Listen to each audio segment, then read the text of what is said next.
ಸ್ನೇಹಿತರೆ ನಮಸ್ಕಾರ. ನಾನು ನಿಮ್ಮ ರಾಕೇಶ್ ಆರುಂಡಿ. ಆಗಸ್ಟ್ 6 ಬುಧವಾರ ಸಂಜೆ ನಡೆದಂಥ ಘಟನೆಗೆ ಸಂಬಂಧಪಟ್ಟ ಹಾಗೆ ಕೆಲವು ಆಘಾತಕಾರಿಯಾದಂಥ ವಿಷಯಗಳನ್ನು ನಿಮ್ಮೊಂದಿಗೆ ಹಂಚಿಕೊಳ್ಳೇಬೇಕು. ಕೆಲವೊಮ್ಮೆ ನಮ್ಮ ಸುತ್ತಮುತ್ತಲು ಎಂಥ ಕ್ರಿಮಿನಲ್ಸ್ಗಳು ಇರ್ತಾರೆ ಅಂದರೆ ಅದು ನಮ್ಮ ಅರಿವಿಗೂ ಕೂಡ ಬರೋದಿಲ್ಲ. ಈ ರೀತಿಯಾದಂಥ ಕ್ರಿಮಿನಲ್ಸ್ಗಳು ನಮ್ಮ ಅಕ್ಕಪಕ್ಕದಲ್ಲಿ ಇರ್ತಾರ ಅನಿಸ್ಬಿಡುತ್ತೆ. ಎಲ್ಲರೂ ಕೂಡ ಗೋಮುಖ ವ್ಯಾಘ್ರರಂತೆ ನಮ್ಮ ಸಮಾಜದಲ್ಲೇ ವಾಸ ಮಾಡ್ತಾ ಇರ್ತಾರೆ. ಬುಧವಾರ ಸಂಜೆ ಡಿಜಿಟಲ್ ಮಾಧ್ಯಮಗಳ ವರದಿಗಾರರ ಮೇಲೆ, ಯೂಟ್ಯೂಬರ್ಸ್ಗಳ ಮೇಲೆ ಮಾರಣಾಂತಿಕವಾದಂಥ ಹಲ್ಲೆ ನಡೀತು. ಆ ಘಟನೆಯನ್ನು ಕೆಲವೊಬ್ಬರಂತೂ ನಮ್ಮ ಕ್ಷೇತ್ರಕ್ಕೆ ಅಪಖ್ಯಾತಿ ತರ್ತಾ ಇದ್ದಾರೆ ಅನ್ನೋ ಕಾರಣಕ್ಕೆ ಧಾರ್ಮಿಕ ಶ್ರದ್ಧಾಳುಗಳು ತಮ್ಮ ಸಹನೆಯನ್ನು ಕಳೆದುಕೊಂಡು, ತಮ್ಮ ತಾಳ್ಮೆಯನ್ನು ಕಳೆದುಕೊಂಡು ಥಳಿಸಲಿಕ್ಕೆ ಮುಂದಾದರು ಅನ್ನೋ ಸುದ್ದಿಯನ್ನು ಹರಡಿಸ್ಬಿಟ್ರು. ಜೊತೆಗೆ ಅವರು ಮಾಡಿದ್ದೇ ಸರಿ, ಅವರು ಇಲ್ಲಿಯವರೆಗೂ ಕೂಡ ಅವ್ರ ಸಹನೆ ಎಲ್ಲಿಯವರೆಗೂ ಅಂತ ತಡ್ಕೊಂಡಿರ್ಬೇಕಾಗತ್ತೆ. ಇವರೆಲ್ಲರೂ ಕೂಡ ಸುಳ್ಳು ಸುದ್ದಿಯನ್ನು ಹಬ್ಬಿಸ್ತಾ ಇದ್ದಾರೆ, ಅದಕ್ಕೋಸ್ಕರವಾಗಿ ಹೊಡೆದಿದ್ದೇ ಸರಿ ಅನ್ನೋ ರೀತಿಯಾಗೂ ಕೂಡ ಮಾತನಾಡಿದರು. ಕೆಲವೊಬ್ಬ ಮಾಧ್ಯಮಗಳಂತರೂ ಈ ಸೋಷಿಯಲ್ ಮೀಡಿಯಾ ಪ್ಲಾಟ್ಫಾರ್ಮ್ ರಿಪೋರ್ಟರ್ಗಳನ್ನು ತಪ್ಪಿತಸ್ಥರಂತೆ, ಜೊತೆಗೆ ಈ ಗಲಭೆ ಎಬ್ಬಿಸಿ ಗೂಂಡಾ ರೌಡಿಗಳಂತೆ ವರ್ತಿಸಿದವ್ರನ್ನ ಸ್ವಾತಂತ್ರ್ಯ ಹೋರಾಟಗಾರರಂತೆ ಪರೋಕ್ಷವಾಗಿ ಹೊಗಳಿ ಅಟ್ಟಕ್ಕೇರಿಸಿ ಸುದ್ದಿ ಪ್ರಸಾರ ಮಾಡಿದ್ದನ್ನು ಕೂಡ ನಾವು ಕಂಡಿದ್ದೀವಿ. ಆದರೆ ಅಸಲಿಗೆ ನಿಮಗೆಲ್ಲ ತಿಳಿದಿರಲಿ ಅನ್ನೋ ಕಾರಣಕ್ಕೆ ಈ ವಿಷಯವನ್ನು ನಿಮ್ಮ ಮುಂದೆ ಹೇಳ್ತಾ ಇದ್ದೀನಿ.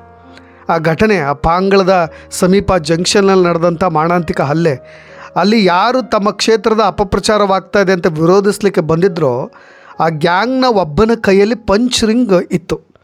ಪಂಚ್ ರಿಂಗ್ ಹೇಗೆ ಬರಲಿಕ್ಕೆ ಸಾಧ್ಯ ಅಂತ ನೀವೆಲ್ಲರೂ ಕೂಡ ಊಹೆ ಮಾಡ್ಬೋದು. ಸ್ನೇಹಿತರೆ, ನಿಮಗೆ ಈ ಪಂಚ್ ರಿಂಗ್ ಬಗ್ಗೆ ಕೆಲವೊಬ್ಬರಿಗೆ ತಿಳಿದಿದೆ, ಇನ್ನು ಕೆಲವೊಬ್ಬರಿಗೆ ತಿಳಿದಿಲ್ಲ ಅಂತ ನಾನು ಭಾವಿಸ್ತೀನಿ.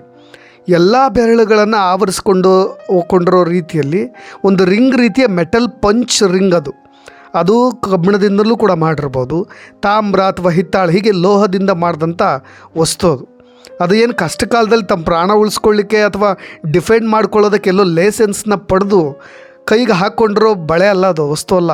ಇನ್ನೊಬ್ಬರ ಪ್ರಾಣ ತೆಗೆಯೋಕೆ ಧರಿಸಿರ್ತಕ್ಕಂಥ ಕಬ್ಬಿಣದ ಬಳೆ ಅದು. ಗಲಾಟೆಗಳಲ್ಲಿ, ದೊಂಬಿಗಳಲ್ಲಿ, ಗುಂಡಾ ರೌಡಿಸಮ್ ಮಾಡ್ತಕ್ಕಂಥ ವ್ಯಕ್ತಿಗಳು ಹಾಕ್ತಕ್ಕಂಥ ಪಂಚರಿಂಗ್ ಅದು. ಅಫೆನ್ಸ್ ಕೂಡ. ಸ್ನೇಹಿತರೆ, ಇದನ್ನೆಲ್ಲ ಕಂಡಾಗ ಎಷ್ಟು ಭಯ ಆಗುತ್ತೆ ಅಂದರೆ, ಅಸಲಿಗೆ ಇದನ್ನು ರೌಡಿಗಳಲ್ಲದೆ ಸಾಮಾನ್ಯವಾಗಿ ಅಲ್ಲಿನ ಸ್ಥಳೀಯರು ಯಾಕೆ ಧರಿಸ್ತಾರೆ? ಅಲ್ಲಿ ಬಂದವರ ಉದ್ದೇಶ ಏನಾಗಿತ್ತು? ಹಾಗಾದರೆ ಇವರ ಧೈರ್ಯವನ್ನು ನಾವು ಮೆಚ್ಚಲೇಬೇಕಾಗತ್ತೆ. ಒಂದು ಧಾರ್ಮಿಕ ಶ್ರದ್ಧಾ ಕೇಂದ್ರ ಅಂದರೆ ನಮಗೆಲ್ರಿಗೂ ಇಲ್ಲಿಯವರೆಗೂ ತಿಳಿದಿರೋ ಹಾಗೆ ಅದೊಂದು ಭಯ, ಭಕ್ತಿ, ಕರುಣೆ, ಪ್ರೀತಿ ಹಂಚೋ ಜಾಗ ಅಂತ ನಂಬಿದ್ದೀವಿ. ಅಂತಹ ಪರಮ ಪಾವಿತ್ರ ಮಂಜುನಾಥನ ಸನ್ನಿಧಿಯಲ್ಲಿ ಇಂಥ ಕಿಡಿಗೇಡಿಗಳಿಗೆ ಕುಮ್ಮ ಕೊಟ್ಟು ಕಳಿಸಿದವ್ರು ಯಾರು ಅನ್ನೋ ಪ್ರಶ್ನೆ ಸಹಜವಾಗಿ ಎಲ್ರಿಗೂ ಮೂಡಿಬಿಡುತ್ತೆ. ಅಸಲಿಗೆ ಏನಾದರೂ ಸರಿಯಾಗಿ ಒಂದೇ ಒಂದು ಪಂಚು ಏನಾದರೂ ಆ ಕಬ್ಬಿಣದ ಆ ಬಳೆಯಿಂದ, ಆ ರಿಂಗ್ನಿಂದ ಏನಾದರೂ ತಲೆಗೆ ಬಿದ್ದಿದ್ರೆ, ದೇಹದ ಗಂಭೀರ ಜಾಗಗಳಿಗೆ ಬಿದ್ದಿದ್ರೆ ಇಷ್ಟೊತ್ತಿಗೆ ಅಲ್ಲಿರ್ತಕ್ಕಂಥವ್ರು ಪ್ರಾಣ ಪಕ್ಷಿ ಹಾರು ಹೋಗಬೇಕಾಗಿತ್ತು. ಅದೃಷ್ಟವಶಾತ್ ಯಾರಿಗೂ ಏನೂ ಆಗಿಲ್ಲ. ನಾವೆಲ್ಲರೂ ಕೂಡ ನಮ್ಮ ನೆಲದ ಕಾನೂನಿನ ಮೇಲೆ ನಂಬಿಕೆ ಇಟ್ಟು ಬದುಕ್ತಿರೋ ಅನೇಕರು ನಮ್ಮ ಥರನೇ ಧೈರ್ಯವಾಗಿ ಸಮಾಜದ ಕೆಲವು ಹುಳುಕುಗಳ ಬಗ್ಗೆ, ಅಸಹ್ಯಗಳ ಬಗ್ಗೆ, ಅಕ್ರಮಗಳ ಬಗ್ಗೆ ದನಿ ಎತ್ತಾನೇ ಇದ್ದಾರೆ. ಇಂದಿಗೂ ಕೂಡ ಹೆದರದೆ ಮುನ್ನುಗ್ತಾ ಇದ್ದಾರೆ. ಯಾಕೆಂದರೆ ಕಾನೂನಿದೆ, ನಾವು ಸರಿಯಾದ ರೀತಿಯಲ್ಲಿ ನಡೀತಾ ಇದ್ದೀವಿ ಅಂತ. ಇಂಥವ್ರನ್ನೆಲ್ಲ ನೋಡಿಬಿಟ್ರೆ ನಮ್ಮ ಕಾನೂನುಗಳನ್ನು ಹೇಗೆ ರಕ್ಷಣೆ ಮಾಡಲಿಕ್ಕೆ ಸಾಧ್ಯ, ನಾವು ಹೇಗೆ ನೆಮ್ಮದಿಯಿಂದ ಬದುಕಲಿಕ್ಕೆ ಸಾಧ್ಯ ಅಂತ ಅನಿಸ್ಬಿಡುತ್ತೆ. ಇನ್ನೂ ಒಂದು ವಿಷಯವನ್ನು ನಿಮ್ಮೊಂದಿಗೆ ಹಂಚಿಕೊಳ್ಳೇಬೇಕು. ಈ ಹಲ್ಲೆ ನಡೆಸಲಿಕ್ಕೆ ಬಂದ ಈ ಗ್ಯಾಂಗ್ನಲ್ಲಿ ಸುಬ್ರಹ್ಮಣ್ಯ, ಅವನು ಆಂಬುಲೆನ್ಸ್ ಡ್ರೈವರ್ ಅಂತೆ, ಸೋಮನಾಥ್ ಅನ್ನೋ ಟಾಟಾ ಸುಮೋ ಡ್ರೈವರು, ಇನ್ನು ಪ್ರಭು, ಬಾಲಕೃಷ್ಣ, ಲೋಕೇಶ್ ಪೂಜಾರಿ, ಕ್ಯಾಮ್ರಾ ಹೊಡೆದಾಕಿದಂಥ ಸಂತೋಷ್, ಹೀಗೆ ಅನೇಕರಿದ್ದಾರೆ ಅದರ ಗ್ಯಾಂಗ್ನಲ್ಲಿ. ಒಟ್ಟಾರೆಯಾಗಿ ಎಲ್ಲರೂ ಸ್ಥಳೀಯ ಆಟೋ ಡ್ರೈವರ್ಗಳೇ ಅನ್ನೋದು ಗೊತ್ತಾಗ್ತಾ ಇರೋದು. ಇನ್ನೂ ಕೆಲವು ಮಂದಿ ಮಾತ್ರ ಸ್ಥಳೀಯರು ಎನ್ನಲಾಗ್ತದೆ. ಯಾಕೆ ನಿಮ್ಮಿಂದ ಎಲ್ಲ ಈ ಆಟೋ ಡ್ರೈವರ್ಗಳಿಗೂ ಕೂಡ ಕೆಟ್ಟ ಹೆಸರು ಆಗಿಬಿಡುತ್ತೆ. ಎಲ್ಲೋ ಒಂದು ಕಡೆ ಈ ಕ್ಷೇತ್ರಕ್ಕೆ ಅಪಖ್ಯಾತಿ ತಂದುಬಿಟ್ರೆ, ಈ ರೀತಿಯಾಗಿ ಸುಳ್ಳು ಸುದ್ದಿಗಳನ್ನು ಹಬ್ಬಿಸಿ ಕ್ಷೇತ್ರದ ಬಗ್ಗೆ ಅಪನಂಬಿಕೆಯನ್ನು ಮೂಡಿಸ್ಬಿಟ್ರೆ, ಎಲ್ಲೋ ಇಲ್ಲಿಗೆ ಪ್ರವಾಸಿಗರು, ಭಕ್ತಾದಿಗಳು ಬರೋ ಸಂಖ್ಯೆ ಕಮ್ಮಿ ಆಗಿಬಿಡುತ್ತೆ, ನಮ್ಮ ಬಿಸ್ನೆಸ್ ಹಾಳಾಗುತ್ತೆ ಅಂತ ಸಿಟ್ಟಿಗೆದ್ದು ಬಿಟ್ಟಿದ್ರಾ ಅನ್ನೋ ಪ್ರಶ್ನೆಗಳು ಸಾರ್ವಜನಿಕರಲ್ಲಿ ಮೂಡ್ತಾ ಇರೋದು. ಈ ಎಲ್ಲ ಉದ್ದೇಶಗಳನ್ನು ಕೂಡ ತನಿಖೆ ಮಾಡಬೇಕಾಗತ್ತೆ. ಯಾರು ಈ ರಿಂಗ್ ಹಾಕಿದನ್ನು ಕೂಡ ವಿಚಾರಣೆಗೆ ಒಳಪಡಿಸ್ಬೇಕಾಗತ್ತೆ. ಇವರು ಇಷ್ಟ ಕಷ್ಟಗಳೇನು ಎಲ್ಲವೂ ಕೂಡ ಹೊರಗೆ ಬರ್ತವೆ. ಸ್ನೇಹಿತರೆ, ನಮಗೆ ಗೊತ್ತಿರೋ ಹಾಗೆ ಇದೆಲ್ಲ ವಿಚಾರಣೆ ಯಾವುದು ಇಷ್ಟೆಲ್ಲ ನಡೀತಾ ಇದೆ ಅನ್ನೋ ಮಾತುಗಳು ಇವೆಲ್ಲ ಕೇಳಿ ಬರ್ತಾ ಇದೆಯಲ್ಲ, ಅದು ಎಷ್ಟು ಸತ್ಯ ಅನ್ನೋದು ನೀವೇ ನಿಮ್ಮ ಅಂತಃಕರಣ ಶುದ್ಧಿಯಿಂದ ಆಟೋ ಡ್ರೈವರ್ಗಳೇ ಒಪ್ಕೊಳ್ಬೇಕು. ಇಷ್ಟೆಲ್ಲ ಬಿಸ್ನೆಸ್ ಹಾಳಾಗುತ್ತೆ ಅಂತಲೇ ಕೆಲವೊಬ್ರು ಈ ರೀತಿಯಾಗಿ ಸಿಡಿದು ಹೇಳ್ತಾ ಇದ್ದಾರಾ ಅಂತ. ನಾನು ಇನ್ನೊಂದು ಮಾತು ಹೇಳ್ತೀನಿ, ಇಷ್ಟೆಲ್ಲ ಅಪವಿತ್ರತೆಯನ್ನು ತೆರೆದಿಟ್ಟು ಪಾವಿತ್ರತೆಯನ್ನು ರಕ್ಷಣೆ ಮಾಡೋ ಕಾರ್ಯ ಆಗಬಾರ್ದು. ಮೊದಲು ಕಳಂಕ ಮುಕ್ತರಾಗೋದು ಒಂದೇ ಉಳಿದಿರ್ತಕ್ಕಂಥ ದಾರಿ. ಸದ್ಯ ಈ ಹಲ್ಲೆ ಪ್ರಕರಣಕ್ಕೆ ಸಂಬಂಧಪಟ್ಟ ಹಾಗೆ ಏನು ಆರೋಪಗಳಿದೆ ಅದರಿಂದ ಮುಕ್ತರಾಗಿಬಿಟ್ರೆ ಶ್ರೀ ಮಂಜುನಾಥನ ಕ್ಷೇತ್ರಕ್ಕೂ ಕೂಡ ಒಂದು ಒಳ್ಳೆಯ ಹೆಸರು ಬರುತ್ತೆ. ಭಕ್ತಾದಿಗಳು ಕೂಡ ಅಲ್ಲಿನ ನಂಬಿಕೆಯನ್ನು ಹಾಗೆ ಉಳಿಸ್ಕೊಳ್ತಾರೆ. ಯಾರು ತಪ್ಪಿತಸ್ಥರಲ್ಲ, ಸುಮ್ಮನೆ ಗಾಳಿ ಸುದ್ದಿಯನ್ನು ಹಬ್ಬಿಸಿದವ್ರು ಯಾರು, ಸೌಜನ್ಯ ಹೆಸರಿಟ್ಕೊಂಡು ಲಾಭ ಮಾಡಿಕೊಂಡವರು ಎಲ್ಲರೂ ಕೂಡ ಅವರ ಬಂಡವಾಳ ಬಯಲಿಗೆ ಬರುತ್ತೆ. ಅದನ್ನೇ ನಾವು ಕೂಡ ನಿರೀಕ್ಷೆ ಮಾಡ್ತಾ ಇರೋದು. ಈ ಮಾರಣಾಂತಿಕ ಹಲ್ಲೆ ನಡೆಸಿದಂಥ ಪ್ರಕರಣಕ್ಕೆ ಸಂಬಂಧಪಟ್ಟ ಹಾಗೆ ಸದ್ಯ ಧರ್ಮಸ್ಥಳದ ಸೋಮನಾಥ್ ಸಫಲ್ಯ ಅನ್ನೋ 50 ವರ್ಷದ ವ್ಯಕ್ತಿಯನ್ನು ಕೊಕ್ಕಡದಲ್ಲಿ ಈಗಾಗಲೇ ಬಂಧಿಸಿದ್ದಾರೆ. 14 ದಿನಗಳ ಕಾಲ ನ್ಯಾಯಾಂಗ ಬಂಧನಕ್ಕೂ ಕೂಡ ಒಪ್ಪಿಸಿದ್ದಾರೆ. ಈ ಗ್ಯಾಂಗ್ನ ಎಲ್ಲರನ್ನೂ ಕೂಡ ಬಂಧಿಸಿ ವಿಚಾರಣೆ ನಡೆಸಿದಾಗ ಅವರ ಉದ್ದೇಶಗಳು ಕೂಡ ಬಯಲಾಗುತ್ತೆ ಅನ್ನೋದಷ್ಟೇ ನನ್ನ ಮನವಿ. ಸ್ನೇಹಿತರೆ, ಇಲ್ಲಿಯವರೆಗೂ ಕೂಡ ಒಟ್ಟಾರೆ 7 FIR ದಾಖಲಾಗಿರೋದು. ಅದಕ್ಕೆ ಸಂಬಂಧಪಟ್ಟಾಗ ಇನ್ನೊಂದಿಷ್ಟು ಮಾಹಿತಿಯನ್ನು ಹೇಳ್ತೀನಿ. ಈಗಾಗಲೇ SITಯಿಂದ ಜಿತೇಂದ್ರ ಕುಮಾರ್ ದಯಾಮ, ನಾವೆಲ್ಲರೂ ಕೂಡ ಆರಂಭದಲ್ಲಿ ಪ್ರಣವ್ ಮೊಹಂತಿ ಅವರ ಟೀಮ್ ತುಂಬ ಎಫರ್ಟ್ಲೆಸ್ ಕೆಲಸ ಮಾಡ್ತಾಯಿದೆ, ಪ್ರಾಮಾಣಿಕವಾಗಿ ಕೆಲಸ ಮಾಡ್ತಾಯಿದೆ, ನಿಷ್ಪಕ್ಷಪಾತವಾಗಿ ಕೆಲಸ ಮಾಡ್ತಾಯಿದೆ ಅಂತ ಒಂದು ಕಡೆ ಭಾವಿಸ್ತಾ ಇದ್ವಿ. ಆರಂಭದಲ್ಲಿ ನಿಮಗೆ ಗೊತ್ತಿರೋ ಹಾಗೆ ಒಬ್ಬ PI ಇನ್ಸ್ಪೆಕ್ಟರ್ ಬಗ್ಗೆ ಈಗಾಗಲೇ ಭಾಳಷ್ಟು ವಿರೋಧ ಕೇಳಿ ಬಂದಿದ್ದು. ಮಂಜುನಾಥ್ ಅನ್ನೋರು ಏನೋ ಹಸ್ತಕ್ಷೇಪ ಮಾಡ್ತಿದ್ದಾರೆ, ತನಿಖೆಯಲ್ಲಿ ಬೆದರಿಸ್ತಾ ಇದ್ದಾರೆ, ಅವ್ರನ್ನೂ ಕೂಡ ಹೊರಗಿಡಬೇಕು ಅಂತ. ಅದಾದಮೇಲೆ ಅವರೆಲ್ಲೂ ಕೂಡ ಭೀಮನೊಂದಿಗೆ ಕಾಣಿಸ್ಕೊಳ್ಳೇ ಇಲ್ಲ. ಸ್ಥಳ ಮಹಜರಿಗೆ ಬಂದಾಗ ಆ ವ್ಯಕ್ತಿ ಮಂಜುನಾಥ್ ಅನ್ನೋರು ಇರಲಿಲ್ಲ. ಆತನನ್ನು ಹೊರಗಿಟ್ಟೆ ಸ್ಥಳ ಮಹಜರು ಕಾರ್ಯವನ್ನು ಮಾಡ್ತು. ಇದೀಗ ಜಿತೇಂದ್ರ ಕುಮಾರ್ ದಯಾಮ ಅವ್ರ ಬಗ್ಗೆಯೂ ಕೂಡ ಒಂದಿಷ್ಟು ಆರೋಪಗಳು ಕೇಳಿ ಬರ್ತಾ ಇರೋದು. ಎಷ್ಟು ಸತ್ಯ ಎಷ್ಟು ಸುಳ್ಳು ಅನ್ನೋದು ಇನ್ನೂ ಕೂಡ ಗೊತ್ತಾಗಬೇಕಾಗಿದೆ. ಇದೇ ಧರ್ಮಸ್ಥಳದಲ್ಲಿ ಶವಗಳನ್ನು ಹೂತಿರೋ ಆರೋಪದ ಕುರಿತು ತನಿಖೆ ನಡೆಸ್ತಾ ಇರತಕ್ಕಂಥ SIT ಟೀಮ್ನಲ್ಲಿರ್ತಕ್ಕಂಥ IPS ಅಧಿಕಾರಿ ಜಿತೇಂದ್ರ ಕುಮಾರ್ ದಯಾಮ್ ಅವರ ವೃತ್ತಿ ಜೀವನದ ಆರಂಭದಲ್ಲಿಯೇ ಮಹಿಳೆಯೊಬ್ಬರ ಸಾವಿನ ಕೇಸ್ನಲ್ಲಿ ತನಿಖೆಯ ವೈಫಲ್ಯ ಮಾಡಿದ್ದಾರೆ. ಹಾಗಾಗಿ ಅವ್ರನ್ನೂ ಕೂಡ SITಯಿಂದ ಹೊರಗಿಡಬೇಕು ಅಂತ ಹೇಳಿ ವಕೀಲರಾದಂಥ ಎಲ್ ಸೂರ್ಯ ಮುಕುಂದರಾಜ್ DGP ಅವರಿಗೆ ಮನವಿಯನ್ನು ಸಲ್ಲಿಸಿದ್ದಾರೆ. ಪ್ರೊಬೇಷನರಿ ಅಧಿಕಾರಿಯಾಗಿದ್ದಂಥ ಸಮಯದಲ್ಲಿ ಜಿತೇಂದ್ರ ಕುಮಾರ್ ಅವರು ಈ ಥರದ್ದೊಂದು ತಪ್ಪು ಮಾಡಿದ್ರಂತೆ. 2020 ನವೆಂಬರ್ 12ರಂದು ಪಿರಿಯಾಪಟ್ಟಣ ತಾಲೂಕಿನ ಶಾನುಬೋಗನಹಳ್ಳಿ ಜಮೀನೊಂದರಲ್ಲಿ ಅಪರಿಚಿತ ಮಹಿಳೆಯ ಶವ ಪತ್ತೆಯಾಗಿತ್ತಂತೆ. ಅದನ್ನು ಅನ್ಯಾಚುರಲ್ ಡೆತ್ ಪ್ರಕರಣ ದಾಖಲಿಸಿ, ಅಸಹಜ ಸಾವು ಅನ್ನೋ ಪ್ರಕರಣ ದಾಖಲಿಸಿ ತನಿಖೆ ಕೈಗೊಂಡು ಪಂಚನಾಮೆ ಕೂಡ ನಡೆಸಿದ್ರಂತೆ.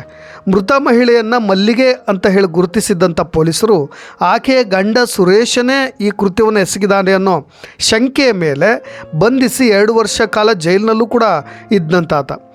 ಮೃತರಾಗಿದ್ದಾರೆಂದು ಹೇಳಿದ್ದಂಥ ಮಲ್ಲಿಗೆ ಎಂಬುವರು ಮಡಿಕೇರಿಯಲ್ಲಿ ಪತ್ತೆಯಾಗಿಬಿಟ್ಟಿದ್ರಂತ. ಅದಾದ ನಂತರ ಪ್ರಕರಣದ ವಿಚಾರಣೆ ನಡೆಸಿದಂಥ ಜಿಲ್ಲಾ ಸೆಷನ್ಸ್ ನ್ಯಾಯಾಲಯ ಪೊಲೀಸರೇ ಕತೆ ಕಟ್ಟಿದ್ದಾರೆ ಅನ್ನೋ ಅಭಿಪ್ರಾಯವನ್ನೂ ಕೂಡ ಹೊರಗೆ ಹಾಕ್ತಂತೆ. ತನಿಖಾಧಿಕಾರಿಗಳಾಗಿದ್ದಂಥ ಅಂದಿನ PSI PG ಪ್ರಕಾಶ್ IPS ಅಧಿಕಾರಿ ಜಿತೇಂದ್ರ ಕುಮಾರ್ ಸೇರಿ ಇತರ ಪೊಲೀಸರ ವಿರುದ್ಧ ಇಲಾಖೆ ತನಿಖೆಗೂ ಕೂಡ ಆದೇಶವನ್ನು ಕೊಟ್ಟಿತ್ತಂತೆ. ಹಾಗಾಗಿ ಉದ್ದೇಶಪೂರ್ವಕವಾಗಿ ಈ ರೀತಿಯಾದಂಥ ಕರ್ತವ್ಯ ಲೋಪವನ್ನು ಎಸಗಿರತಕ್ಕಂಥ ಜಿತೇಂದ್ರ ಕುಮಾರ್ ದಯಾಮ ಈ ಕೇಸ್ನಲ್ಲಿ ಎಲ್ಲೋ ಅಪ್ರಾಪ್ತ ಮಹಿಳೆಯರಿಗೆ ಅನ್ಯಾಯವಾಗಿದೆ ಅನ್ನೋ ಈ ಥರದ ಒಂದು ಗಂಭೀರ ಸೀರಿಯಸ್ ಕೇಸ್ನಲ್ಲಿ ಎಷ್ಟು ಪ್ರಾಮಾಣಿಕವಾಗಿ ಅವ್ರ ಕರ್ತವ್ಯ ನಿರ್ವಹಿಸಬಹುದು ಅನ್ನೋ ಪ್ರಶ್ನೆಗಳು ಸಹಜವಾಗಿ ಜನರಲ್ಲಿಗೆ ಮೂಡ್ತಾ ಇರೋದು. ಅದಕ್ಕೋಸ್ಕರವಾಗಿಯೇ ಅವ್ರನ್ನ ಹೊರಗಿಡ್ರಿ ಅನ್ನೋ ಮಾತುಗಳು ಕೇಳಿಬರ್ತಾ ಇರೋದು. ಹಾಗಾದರೆ ಇಲ್ಲಿಯವರೆಗೂ ಯಾರ್ಯಾರ ಮೇಲೆ ಕೇಸ್ ದಾಖಲಾಗಿದೆ, ಮೊನ್ನೆ ನಡೆದಂಥ ಗಲಭೆ ಎಲ್ಲ ಕೇಸ್ನಲ್ಲೂ ಸಂಬಂಧಪಟ್ಟಾಗಿ ಒಟ್ಟಾರೆ ಕಂಪ್ಲೀಟಾಗಿ ಚುಟುಕಾಗಿ ನಿಮಗೆ ಹೇಳಿಬಿಡ್ತೀನಿ.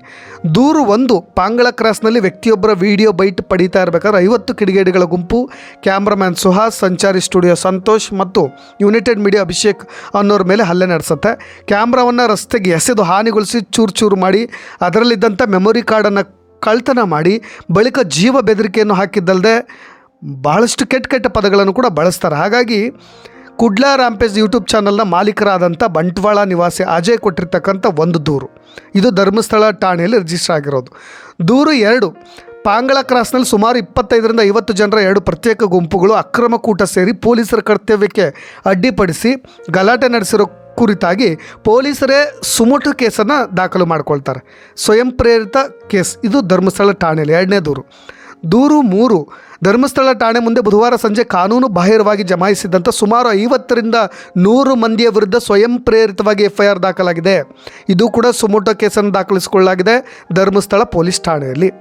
ದೂರು 4, ಪಾಂಗಳ ಕ್ರಾಸ್ನಲ್ಲಿ ಯೂಟ್ಯೂಬರ್ಗಳನ್ನು ಸುಮಾರು 30ರಿಂದ 40 ಜನರ ಗುಂಪು ಅವಾಚ್ಯವಾಗಿ ಬೈದು ಹಲ್ಲೆ ನಡೆಸಿ 2 ವಾಹನಗಳಿಗೆ, ಅಂದರೆ ಸೌಜನ್ಯ ಕುಟುಂಬಕ್ಕೆ ಸೇರಿದ ವಾಹನವೂ ಇದೆ, ಹಾಗೂ ಕ್ಯಾಮ್ರಾಕ್ಕೆ ಹಾನಿಗೊಳಿಸಿರುವ ಬಗ್ಗೆ ಬೆಳ್ತಂಗಡಿಯ ನಿವಾಸಿ ಪ್ರಮೋದ್ ಕುಮಾರ್ ಶೆಟ್ಟಿ ಕೊಟ್ಟಿರ್ತಕ್ಕಂಥ ದೂರು. ಅದನ್ನು ಕೂಡ ಧರ್ಮಸ್ಥಳ ಪೊಲೀಸ್ ಠಾಣೆ ಕೇಸನ್ನು ದಾಖಲಿಸಿಕೊಂಡಿದೆ. ಒಟ್ಟಾರೆಯಾಗಿ 4 ಪ್ರಕರಣ ಧರ್ಮಸ್ಥಳ ಠಾಣೆಯಲ್ಲಿ. ಇನ್ನು ಬೆಳ್ತಂಗಡಿ ಪೊಲೀಸ್ ಠಾಣೆಯಲ್ಲಿ ದೂರು 1, ಪಾಂಗಳ ಕ್ರಾಸ್ನಲ್ಲಿ ನಡೆದಂಥ ಹಲ್ಲೆ ಗಾಯಾಳುಗಳ ಬಗ್ಗೆ ರಿಪೋರ್ಟ್ ಮಾಡಲಿಕ್ಕೆ ಉಜಿರೆಯ ಆಸ್ಪತ್ರೆ ಬಳಿ ತೆರಳಿದ್ದಂಥ ವೇಳೆ ಗಿರೀಶ್ ಮಟ್ಟಣ್ಣನವರವರಿಗೆ ವಿಡಿಯೋ ಬೈಟ್ ಕೊಡುವಂತೆ ಕೇಳಿದಾಗ ಏಕಾಏಕಿ ಬೈದು ಬಿಟ್ರಂತೆ. ಸ್ಥಳದಲ್ಲಿದ್ದಂಥ ಮಹೇಶ್ ಶೆಟ್ಟಿ ತಿಮ್ರೋಡಿ ಮತ್ತು ಅವರೊಂದಿಗಿದ್ದಂಥ ಇತರರು ಹಲ್ಲೆ ನಡೆಸಿ ಅವಾಚ್ಯವಾಗಿ ಬೈದ ಕಾರಣವಾಗಿ ಈ ವೇಳೆ ಸ್ಥಳಕ್ಕೆ ಬಂದ ಮತ್ತೊಬ್ಬ ಆರೋಪಿ ಸಮೀರ್ ಯೂಟ್ಯೂಬರ್ ಜೀವ ಬೆದರಿಕೆಯನ್ನು ಕೂಡ ಹಾಕ್ತಾನಂತೆ. ಬೆಂಗಳೂರಿನ ಖಾಸಗಿ ಚಾನಲ್ನ ವರದಿಗಾರ ಹರೀಶ್ ಅನ್ನೋರು ಒಂದು ದೂರನ್ನು ಕೊಟ್ಟಿದ್ದಾರೆ. ಇದು ಬೆಳ್ತಂಗಡಿಯ ಠಾಣೆಯಲ್ಲಿ ಮೊದಲ ದೂರು ದಾಖಲಾಗಿದೆ. ಇನ್ನು ಬೆಳ್ತಂಗಡಿ ಪೊಲೀಸ್ ಸ್ಟೇಷನ್ನಲ್ಲಿ 2ನೇ ದೂರು. ಪಾಂಗಳದಲ್ಲಿ ಹಲ್ಲೆಗೊಳಗಾದಂಥವ್ರನ್ನ ಚಿಕಿತ್ಸೆಗಾಗಿ ಉಜಿರೆ ಖಾಸಗಿ ಆಸ್ಪತ್ರೆಗೆ ವಾಹನವೊಂದರಲ್ಲಿ ಕರೆತಂದಿದ್ರು. ಗಾಯಾಳುಗಳನ್ನು ನೋಡ್ಲಿಕ್ಕೆ ಬಂದಂಥ ಮಹೇಶ್ ಶೆಟ್ಟಿ ತಿಮ್ರೋಡಿ ಮತ್ತು ಗಿರೀಶ್ ಮಟ್ಟಣ್ಣನವರನ್ನ ಅಲ್ಲಿ ಬೈಟ್ ಕೊಡುವಂತೆ ವರದಿಗಾರ ಹರೀಶ್ ಹಾಗೂ ಕ್ಯಾಮ್ರಾಮನ್ ತಡೆದು ನಿಲ್ಲಿಸ್ತಾರೆ. ಬೈಟ್ ಕೊಡ್ಲಿಕ್ಕೆ ನಿರಾಕರಿಸಿದಾಗ ಅವಾಚ್ಯ ಶಬ್ದಗಳನ್ನು ನಿಂದಿಸಿ ತಳ್ಳಾಟ ನಡೆಸಿದ್ದಾರೆ. ಈ ಘಟನೆ ಕುರಿತು ಖಾಸಗಿ ವಾಹಿನಿ ಸುಳ್ಳು ಸುದ್ದಿ ಪ್ರಸಾರ ಮಾಡಿದೆ ಅಂತ ಹೇಳಿ ಬೆಳ್ತಂಗಡಿ ನಿವಾಸಿ ಗಣೇಶ್ ಶೆಟ್ಟಿ ಅವರು ಕೂಡ ಒಂದು ದೂರು ಕೊಟ್ಟಿದ್ದಾರೆ. ಇದು ಬೆಳ್ತಂಗಡಿಯ ಠಾಣೆಯಲ್ಲಿ 2ನೇ ದೂರು.